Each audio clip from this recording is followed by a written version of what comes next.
In today's Asian entertainment industry, celebrity appearances are often inseparable from commercial promotion. Yet, from time to time, an event emerges that invites the public to pause and reconsider what influence truly means. This week, Chinese actress Zhao Lusi is not in the spotlight for a new drama release or a luxury endorsement.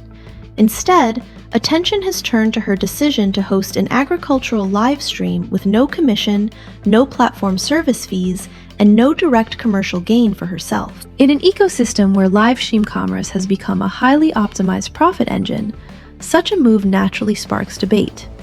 Is this simply a symbolic gesture, or does it reflect a broader shift in how celebrities engage with social responsibility? To understand why this live stream matters, and whether its impact goes beyond headlines, we need to examine the structure behind it, the motivations involved, and the outcomes it aims to achieve. To understand why this live stream has attracted attention, it is important to clarify what the so-called 3-0 model actually means.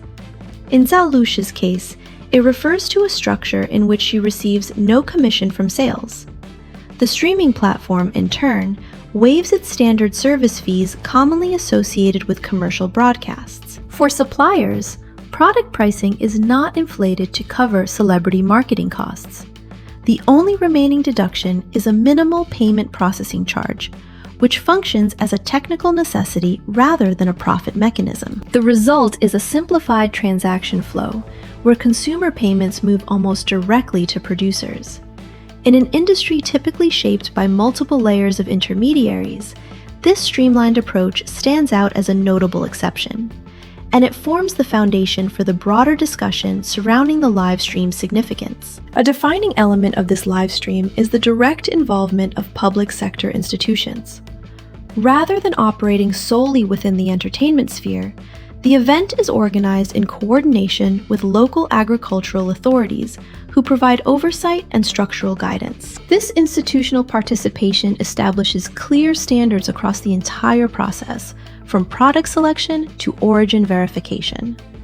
All featured goods are required to meet certification requirements, comply with quality inspection benchmarks, and be supported by formal accountability from suppliers. For consumers, such safeguards are designed to reduce the risks commonly associated with live stream commerce, particularly concerns over product authenticity and transparency.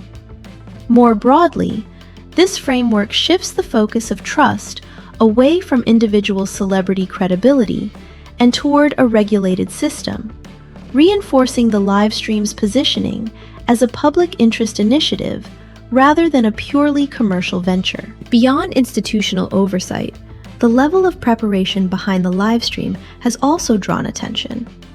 According to publicly available information, product selection began weeks in advance, rather than being assembled shortly before broadcast. Instead of relying solely on intermediary recommendations, the organizing team conducted on-site reviews, examined production conditions, and carried out direct quality assessments.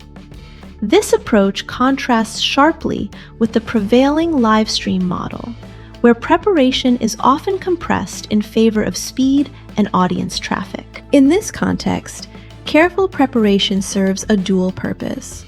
It helps safeguard product standards while reinforcing the internal consistency of the initiative itself.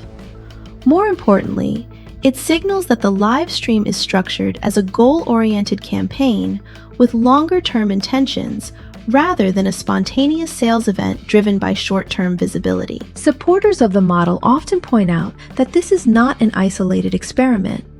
Previous agricultural promotion efforts involving Zhao Lusi have already shown measurable effects in certain production regions. In several cases, products that once struggled to gain market visibility experienced sharp increases in consumer attention after being introduced to a broader audience.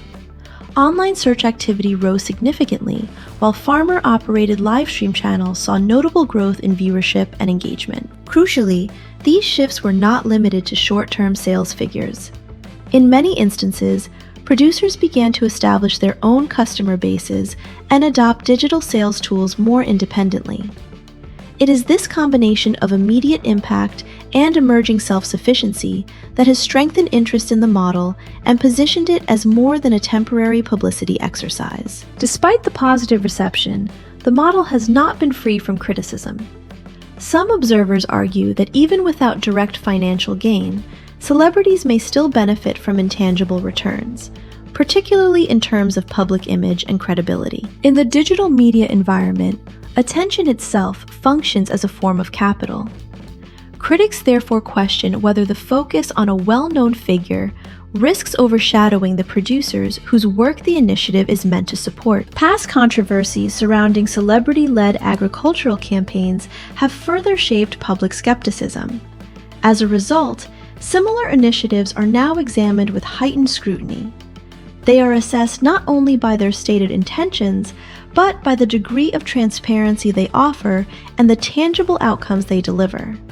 This critical perspective forms an essential part of the broader conversation surrounding the livestream. In response to these questions, the way Zhao Lusi has structured the livestream reflects an attempt to recalibrate the role of the celebrity.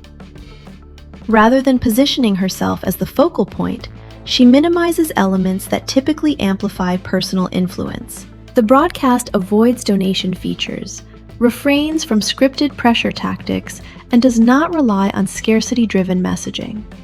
Instead, attention is directed toward product information, origin details, and production context. Through this approach, the center of attention gradually shifts from the presenter to the audience's decision-making process. Purchasing is framed as a considered choice rather than an impulsive response to celebrity appeal. This deliberate shift plays a key role in redefining who the main actor is within the livestream, setting the stage for a broader discussion on responsibility and influence. Ultimately, the debate surrounding this livestream converges on a single question: does it lead to meaningful improvements in producers' income? When goods that once struggled to reach consumers find more stable demand, and when farmers gain greater control over digital sales channels, the impact moves beyond symbolism. Still, important limitations remain. Can such a model be sustained or scaled without continued reliance on celebrity involvement? This is a question that only time and transparent data can answer. At a moment when celebrity influence is increasingly scrutinized, Zhao Lusi's case offers an alternative framework, one that emphasizes restraint, accountability, and measurable outcomes. Whether this approach represents a lasting shift or a rare exception, it has already prompted a broader reassessment of how visibility and responsibility can intersect in the global entertainment landscape.